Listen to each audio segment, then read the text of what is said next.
Değerli kardeşlerim, kıymetli Müslümanlar, Allah'ın güzel kulları, sevgili Peygamberimiz Hazreti Muhammed Mustafa sallallahu aleyhi ve sellem, İslam davasını kendisine Rabbimiz peygamberliği lütfettiğinde, vahiy kendisine gelmeye başladığında, nübüvvetin 1. senenin sonunda Allah Resulü Darül Erkam'ı açmıştır. Darül Erkam, Erkam bin Ebil Erkam radıyallahu an. Erkam ismindeki 18 yaşında bekar bir delikanlıdır. Mekkelidir. Hazreti Erkam'ın evi müsaitti. Müslümanların bir evi, bir adresi gerekiyordu. Birbirini aradıklarında, birbirini sorduklarında, birbiriyle buluşmak istediklerinde bir adres lazımdı. Peygamberliğin 1. senesinde Resulullah Efendimiz adresi belirlemişti ve biz Kabe'nin içinde olduğumuz Mekke'de yaşadığımız halde Kabe'de toplanamıyor ama Erkam'ın evinde toplanıyorduk. Oraya Darül Erkam dendi. İlim yuvasıdır, meclistir, dergahtır, tekkedir, okuldur. Buluşma yeridir. O yönüyle Müslümanlar birbirlerinin sıkıntılarını gidermede, birbirleriyle konuşup hallerini anlamada bir adresin çok önemi vardır. Bu eğitim merkezini ben Doğu Türkistan Müslümanlarının, Avrupa'daki Doğu Türkistanlıların bir adresinin olmasını çok önemsiyorum. Siz küçük diye korkmayın. Çekinmeyin. Biz yüce kitabında yumruk kadar kuşların koca koca filleri yendiğini öğrendik biz. Elem tera keyfe feale rabbuke bi ashabil fil. Yumruk kadar ebabil kuşunun koca koca tonlarca ağırlığındaki filleri yere serdiğini öğrendik biz. Dolayısıyla bu bir ebabil kuşu mücadelesidir. Şuraya 20 euro sadakasından, gönlünden bağışlayan çocuğun o 20 eurosu Çin gibi zalim ve katil kansızların nice 20 milyar dolarlarından daha güçlüdür Allah katında. Biz kardeşlerim, biz bu akşam acısı olan, hasreti olan, derdi ve davası olan bu aziz Müslüman toplumun büyük acısı, büyük hüznü Doğu Türkistanlılar için dua edeceğiz. Duanın gücüne inanırız. Çünkü Resulullah Aleyhisselam dua Müslümanın silahıdır buyurur. Müslümanın silahıdır dua. Yüce Rabbimize elimizi açıyoruz şimdi. Bağışta bulunanlar, gönülden destekleyenler, şuraya kadar gelenler, gelemeyenler, ekranları başında bu güzel programa destek verenler, hep beraber gelin bütün Müslüman kardeşlerimiz için açalım ellerimizi Yüce Rahman'a ve dua yakaralım. Buyurun. Amin. Euzu billahi mineşşeytanirracim. Bismillahirrahmanirrahim. Elhamdülillahi Rabbil alemin. Vel akıbetu lil muttaqin. Ve la udvana illa alez zalimin. Vessalatu vesselamu ala Resulina Muhammedin ve ala alihi ve sahbihi ecma'in. Va'fu anna ya kerim. Va'fu anna ya rahim. وَاغْفِرْ لَنَا ذُنُوبَنَا بِفَضْلِكَ وَجُودِكَ وَكَرَمِكَ يَا اَكْرَمَ الْاَكْرَمِينَ وَيَا اَرْحَمَ الرَّاحِمِينَ. Ya Aziz, Ya Celil, Ya Cebbar, Ya Settar, Ya Gaffar, Ya Gahhar, Ya Allah, Ya Allah, Ya Allah. Allahümme a'izzel İslam vel Müslümin وأذل الكافرين والمشركين أنت مولانا فانصرنا على القوم الكافرين اللهم انصر من نصر الدين اللهم أصلح أعداءنا وأعداء الدين اللهم قهر أعداءنا وأعداء الدين Ya Rahmanu Ya Rahim. Ey aziz olan Allah'ım, gecenin şu saatinde ellerimizi sana açtık ya Rabbi. Dillerimiz sana yalvarır Allah'ım. Sen bizim Rabbimizsin. Sen bizim Halık'ımız. Sen bizim sahibimiz. Sen bizim yüce Rabbimizsin. Gidecek başka bir yerimiz yok ya Rabbi. Dünya dilhun olmuş. Ölen garip Müslümanlar olunca arsızca susanlar, sırıtanlar, yardım etmeyenler, dünyası için gayret ettiği halde ahiretini unutanlarla doldu fani dünya. Bir avuç Müslüman sana yalvarır ve senden yardım bekler ya Rabbi. Bugün burada mazlum bir milletin sesi soluğu olsun. Çin zindanlarında 80 yaşını aşmış alimlerin işkenceyle şehit edildiği şu dünyada Avrupa'nın ortasında o mazlumların sesini ve davasını gür bir şekilde dünyaya duyuracak bir eğitim merkezi, bir güzel kapıyı Darül Erkam'a kardeş olsun diye yola çıkan şu kardeşlerimizin gayretini bizlerden bir ameli salih olarak kabul eyle ya Rabbi. Ey Allah'ım, Rabbi yessir ve la tuassir, Rabbi temmim bil hayr. Allah'ım zorlaştırma ya Rabbi, kolaylaştır bize ya Rabbi, hayırla tamamlamayı nasip eyle ya Rabbi. Allah'ım, Resulü Zişan aleyhisselam ümmetin derdini dostlarına, ashabına açtığında Ebu Bekirler vermiştin onun yanına. Hazreti Hatice gibi malını son kuruşuna kadar Allah yoluna harcayan sadık eşler, can yoldaşı arkadaşlar, iman davasının kahramanlarını vermiştin. Hazreti Osman gibi cömertler vermiştin. Hazreti Ali gibi sağlam duran adamlar vermiştin. Hazreti Ömer gibi korkusuz, Hazreti Hamza gibi yiğitler vermiştin. Allah'ım senden yalvarıyoruz sana. Bizimle olmuyor bu iş ya Rabbi. Dünyaya meyletmiş, dünyalık peşine düşmüş, bizim gibi dünya perestlerle olmuyor ya Rabbi. Doğu Türkistan davasını omuzlayacak yiğitleri yeniden halk et ya Rabbi. Müslümanlara yardım edecek, müminlerin üstüne çöken zulmü ortadan kaldıracak, Hamza bin Abdülmuttalip gibi, Ömer İbnül Hattab gibi, Ali el Murteza gibi yiğitlerini yeniden gönder ya Rabbi. Ya Rab, Hazreti Hatice anamız gibi, Hazreti Ebu Bekir Efendimiz, Abdurrahman İbni Avf gibi, Hazreti Osman-ı Zinnureyn gibi eli açık cömertleri, Allah'ın verdiğini Allah'ın kullarına vermekten zevk duyan, senin yoluna harcadıkça gönlü ferahlayan, gözü daralmayan cömert kullarını, İsar sahibi kullarını, el-cud sahibi kullarını yeniden çoğalt ya Rabbi. Meclisimize, ekranlarımıza, televizyonumuza, sosyal medyamıza, banka hesaplarımıza, sokağımıza, karşımıza cömert Müslümanların kadınlarını, erkeklerini çıkar ya Rabbi.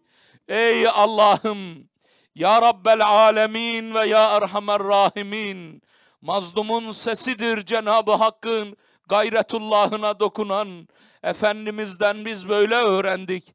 Mazlumun duasıyla, mazlumun yakarışıyla Allah'ın arasında perdeler kalkar buyuruyor Resulullah Efendimiz. Ya Rabbi, şurada küçücük çocuğunu 3 yıldır görmeyen yüreği yanık babalar var ya Rabbi.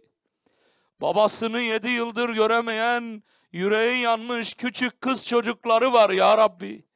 Ey Allah'ım, İşkencelerden işkencelere uğramış, türlü iftiralarla, yalanlarla zindanlara tıkılmış. Şu anda bizi de ananlar var mı acaba diye. Bizi unutmadan bizi de duasına katanlar var mı diye. Senden gelecek bir ışığı bekleyen, bir yardımı bekleyen 10 binlerce Doğu Türkistanlı mazlum için, Filistin'in, Suriye'nin, Arakan'ın, Patani'nin, Yemen'in, Afrika'nın mahsumları ve mazlumları içinde ya Rabbi. Doğu Türkistan'ın mazlumlarının yüreklerindeki acıyla yalvarıyoruz. Allah'ım ne olur ya Rabbi, biz mahcubuz. Biz onlarla aynı Sırat Köprüsü'nden geçemeyiz ya Rabbi. Biz onlara yapılanlara karşı hesabımızı veremeyiz ya Rabbi.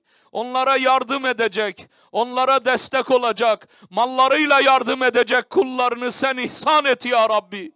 2 gündür şurada yardım eden, küçücük harçlıklarından gönderen çocuklar gördük. Yaşlı neneler toprağa karışmış, ölülerin ardından hayır olsun diye anamı da babamı da duaya katın, eşimi duaya katın, hasta Meryem ablamızı duaya katın diye sadakalar verenleri gördük ya Rabbi. Az verenler, çok verenler oldu. Az da senin için, çok da senin için. Sen Allah'sın. Sana zorluk yoktur ya Rabbi. Sana güç yoktur ya Rabbi. Şuraya destek olan, sadaka veren bütün Müslümanların sadakalarını, niyetlerini, yardımlarını cennet kapısı eyle ya Rabbi. Sen kabul eyle ya Rabbi. Hastalıklarına şifa ver ya Rab. Dertlerine deva ver ya Rab. Borcu olanlara helalinden hacet kapıları sen halk eyle ya Rabbi. İşsiz gezen çocuklar bile ceplerindeki harçlıklarını bağışladılar buralarda. Talebe olup okuyan çocuklar yarın kendilerine lazım olacak otobüs paralarını bile verenleri gördük ya Rabbi. Ey güzel Allah'ım, sen merhametlisin. Sen yardım etmezsen bize yardım edecek dünyada kimse kalmadı ya Rabbi. Allah'ım, kimi siyasetinden korkuyor, kimi Çin'in büyüklüğünden korkuyor. Oysa biz Allah'tan başka büyük yok diyecektik ya Rabbi. Allah'tan daha güçlü yok diyecektik ya Rabbi. Allah'ı unutmuşların arasında biz hangi duayla senin kapına gelelim? Sen Allah'sın, sana güveniyoruz. Hazreti İbrahim'in diliyle yalvarıyoruz. Hasbunallahu ve ni'mel vekil. Hasbunallahu ve ni'mel vekil.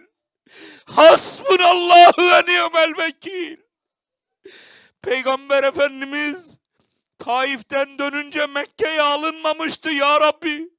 Şurada doğduğu topraklara gidemeyen Müslümanlarla dolu ya Rabbi. Sığınmışız Hollanda'ya, sığınmışız Belçika'ya, sığınmışız Avrupa'ya. Allah'ım, kendi Müslüman yurduna giremeyen gariplerle dolu şu topraklar. Milyonlarca Müslüman yeryüzünde sürgün hayatı yaşıyor. Ey Allah'ım, Meta Nasrullah diyenler gibi yalvarıyoruz. Senin yardımın nerededir ya Rabbi? Senden bekliyoruz Allah'ım. İnsanlar bizi unuttular ya Rabbi. İnsanlar bize vefa göstermediler ya Rabbi. Şeyh Ahmet Yasin'in duasıyla yalvarıyoruz. Ümmetin suskunluğunu sana şikayet ediyorum ya Rabbi. Ey güzel Allah'ım, ey merhameti sonsuz olan Allah'ım. Peygamber Efendimiz kendi doğduğu Mekke'ye giremeyince Ebu Kubeys Dağı'na çıkmıştı. Ellerini açarak şöyle dua etmişti. Allah'ım, gücümün bittiğini sana şikayet ediyorum. Ben zayıf düştüm ya Rabbi diyordu Resulullah. Ben zayıf düştüm ya Rabbi. Bana yardım edersen vallahi yeryüzünde bize zarar verecek kimse yoktur diyordu. Biz de sevgili Peygamberimizin Ebu Kubeys'teki duasına amin diyerek sen bize yardım edersen, yardım etmeyenler umurumuzda bile değil ya Rabbi. Herkes utancıyla mezarına girer ya Rabbi. Allah'ım, sen yardım edersen eğer, sen bize darılmamışsan eğer, Sen bize küsmemişsen eğer, vallahi dünyadakiler umurumuzda bile değil. Bize yardım eden kardeşlerimizin 20 eurosu bize yetecektir. Sen Allah'sın, ona bereket katarsın ya Rabbi. Yerlerden göklerden yardımcılar gönderirsin ya Rabbi. Senden yalvarıyoruz. Bu davaya omuz verecek yiğitleri gönder ya Rabbi. İş adamlarını, zenginleri, malını, mülkünü bolca verdiğin kullarının kalbine Hazreti Ebubekir'in elini dokundur ya Rabbi. Hazreti Hatice anamız her şeyin Allah yoluna harcamıştı. Yetimler, günahsızlar için harcamıştı. Allah'ım, Hatice yürekli kadınlar, kollarında altın bilezikleri sayarak ömür geçiren, sokakta AVM'lerde harcadığı paraların rekoruyla övünüp böbürlenen, çay partilerinde giydiği elbisenin kaç bin euroya aldığıyla hava atan, elbise astarındaki marka rakamıyla adamlık arayan, nice kadınlar, nice erkeklerle doldu dünya. Allah'ım, markayı senin yanında arayan, itibarı senin yanında arayan, dereceyi senin yanında arayan kullarını gönder ya Rabbi. Ey güzel Allah'ım, ölenlere, bu davada can verenlere, başta şehitlerimiz olmak üzere, şurada amin diyen, ekranları başında duamıza katılan kim varsa, ölmüşlerimize rahmet eyle ya Rabbi. Onların ve bizim günahlarımızı affeyle ya Rabbi. Kalbimize senin korkundan başka korku koyma ya Rabbi. Ey güzel Allah'ım, sen merhametlisin. Ancak sen yardım edersen işler başarıya ulaşır. Ancak sen omuz verdirirsen meleklerine bu iş hallolur. Ey Rahman olan Allah'ım. İçimizde küçücük Doğu Türkistanlı çocuklar var ya Rabbi. Küçücük bebeler var ya Rabbi. Amel defterine meleklerin günah yazmadığı şu sabiler hatırına. Allah'ım bu davaya zafer ver ya Rabbi. Doğu Türkistan'a bağımsız İslam devletini kurmayı nasip eyle ya Rabbi. Allah'ım dinimizi alma elimizden ya Rab. Şimdi Doğu Türkistan'daki 12 yaşındaki kızı Güney Çin'de barlara, pavyonlara zorla gönderiyorlar anasından babasından ayırarak. Allah'ım çoluğumuzun, çocuğumuzun namusu, imanı sana emanet. Koru ya Rabbi. Ey güzel Allah'ım, vicdansızlara, merhametsizlere hidayeti ve doğru yolu göster ya Rabbi. Allah'ım, yeryüzündeki Müslümanlar susmuşsa, dünyada Müslüman olmayan vicdan sahibi insanların, bu masum insanlara yardım edecek merhameti onların kalbine de doldur ya Rabbi. Ya Rahman, ya Settar, ya Gaffar, sana yalvardık, sana el açtık ya Rabbi. Ne muradı varsa şu anda amin diyenlerin, dünya ve ahiretleri için neyi istiyorlar, neye muhtaçlarsa, senin hazinen sonsuzdur, ihsan eyle ya Rabbi. Neyden korkuyorlar, neyden kaçıyorlar, neyden sana sığınıyorlarsa, sen Allah'sın. Hafiz ismi sana aittir sadece. Sen korursan kimse zarar veremez. Sen koru ya Rabbi. Allahümme Rabbena, ya Rabbena, tekabbel minna, veşfi mervana, varham mevtana, bi hurmeti sırrı suretil Fatiha.